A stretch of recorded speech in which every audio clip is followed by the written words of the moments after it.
Hola, Internet! It's your amigo Dominic with the All-American Casino Guide, and we're doing another one of our late-night poker videos. This is where yours truly gives some actual coaching to our All-American Casino Guide crew who get together to do some online Texas Hold'em.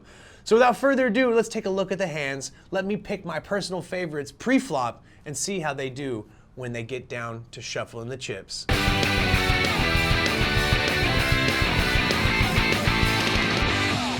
So here's the first hand.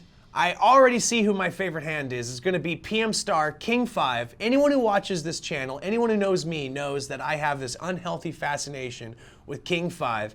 It's not a good hand whatsoever. So if anyone's gonna get in the comments section and go, he's an idiot for liking King 5, you are absolutely correct. I am an idiot for liking King 5. I can't even tell you why I like King 5. It just happens to feel like a good hand to me. It always has. I don't know why. I think I might have had an experience once and it just stuck with me. Vendrick is the first option, 7-3 off suit. I'm sorry, actually, wait. No, Vendrick, he was on the button. Okay. So, $100. Horace is in for 100. Everyone is in for 100. Here comes the flop. 2-8-3. First option is Horace, who's got a pair of 8s. PM Star folds her King 5. What a move, what a bad move. King 5 was gonna hold out, I can guarantee. Here we go. See, now there's the 4. So 2, 3, 4, 5. If a 6 comes on the river, aren't you gonna feel dumb? All right, no it didn't, but it was an 8 on the river. So now that means Horace has 3 8s. $1,000 wins the hand. Okay, so I was wrong. King 5 is not a great hand. All right, so pre-flop, looking at this hand, the pair of 6s clearly looks like the player that's going to win pre-flop with a pair. Pocket pair of 6s. I think that 2-5 on suit with clubs is not a hand to be ignored either. All right, but I'm definitely going to say that the pocket 6s, in my opinion, is going to be the big hand here. So let's see what happens. Vendrick is the first option. He's in for 100. Horace, obviously in for 100. Looks like everyone's going to be in for 100. The flop, 6-9 ace. So Horace trips up his 6s. Horace, feeling pretty confident, bluffing, bets 300. Vendrick bets 3. Horace raises to 6. 600. Okay, Vendrick re-raises to 900. Re-raise to 12 from Horace. Call. Bluff and folds. Vendrick raises to 1,500. Horace raises to 1,800. Vendrick raises to 2,100. Re-raise to 2,400 by Horace. Vendrick's all in for 4,500. Call. The turn's a 4 of hearts. No help there for anybody. Oh my God, the river card is a 4 of clubs. So Vendrick, who's all in already, has the flush, but Horace now has a full house, 6s over 4s. Wow. All right, so Horace, he's got a monster hand. He checks for some reason. I would have tried to go in for more money. Okay, wow, that was a rough hand. Pre-flop, I'm gonna guess Jack 7. I don't know. That's just, at this point, it's just a guess because all these hands are terrible. Jack 7 just seems like it's speaking to me. Horace is in a good position to take this hand. All right. All right, so everyone's in for $100 pre-flop, it looks like. Horace has an option.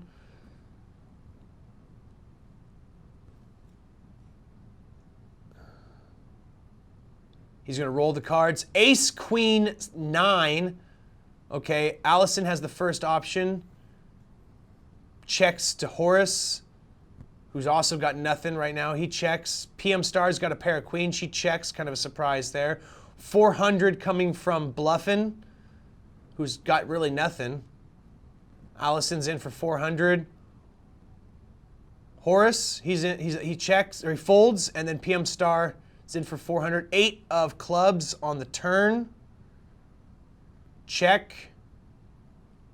1,400 from Bluffin. Allison's got less and less outs. I don't know what she's going to do at this point. She should fold, to be honest with you. That's my recommendation, not to chase this hand any more than she already has. Okay.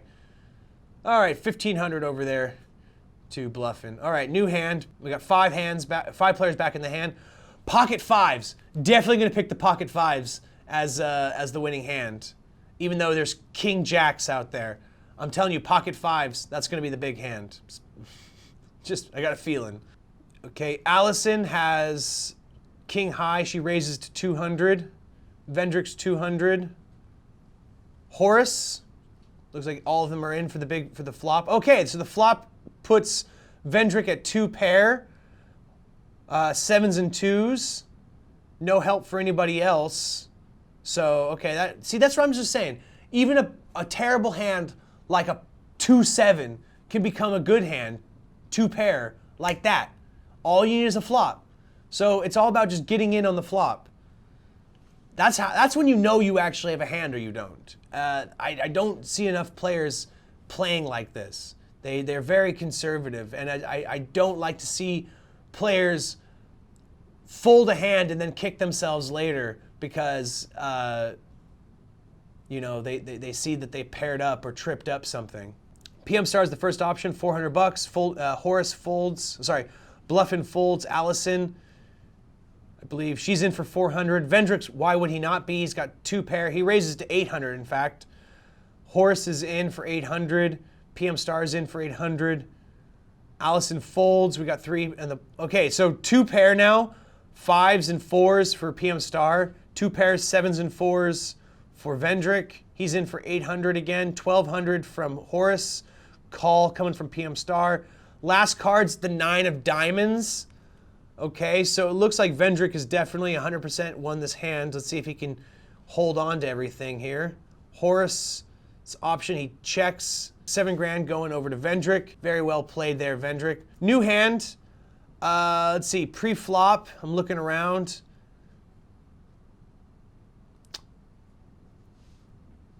I don't know, Jack 6 feels good. Ace 3 feels... It's really hard to pick these hands pre-flop. I mean, I gave myself this challenge to pick my favorite pre-flop hand. But so much can happen. It's like, oh, it would be easier to pick my favorite hand post-flop. All right, so Allison has the first option. She's in for 100. Vendrick's in for 100. Call all around. Okay, 3-8 ace. What did I tell you? 2 pair. Ace 3. Okay, Allison puts a $378 bet in. Okay, looks like a call from Vendrick. PM Star folds. Raise coming from Bluffin, which is what you would expect, doubling it. Allison calls. Vendrick calls. There's the 10 of spades. No help there for anybody. All right, Bluffin goes in for 100. Vendrick's out of the hand. Re-raise from Allison, 2,400. Re-raise from Bluffin to 4,000.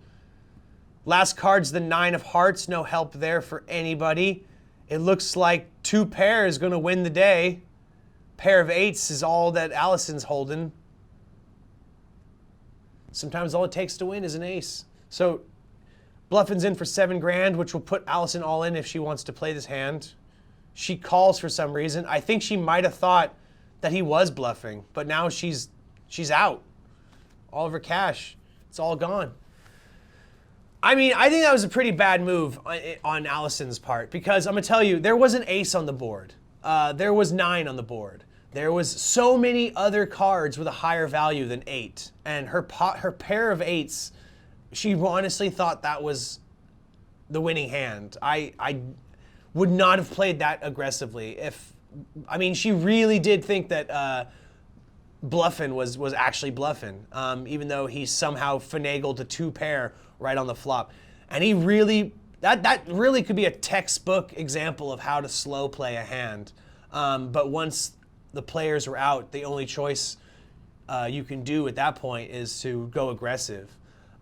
Slow playing, you don't slow play when there's only one other person in the hand. It doesn't work like that. So anyway, guys, that's it for today. That's all our hands. I really hope you enjoyed this video. If you have any questions, comments, or concerns, leave them in the comment section down below. But not before clickety-clacking that like button, punching that big red subscribe button, ring-a-ding-dinging that notification bell, and making sweet, sweet love to that share button. My name's Dominic. This has been the All-American Casino Guide. Wishing you luck and reminding you, as always, play responsibly.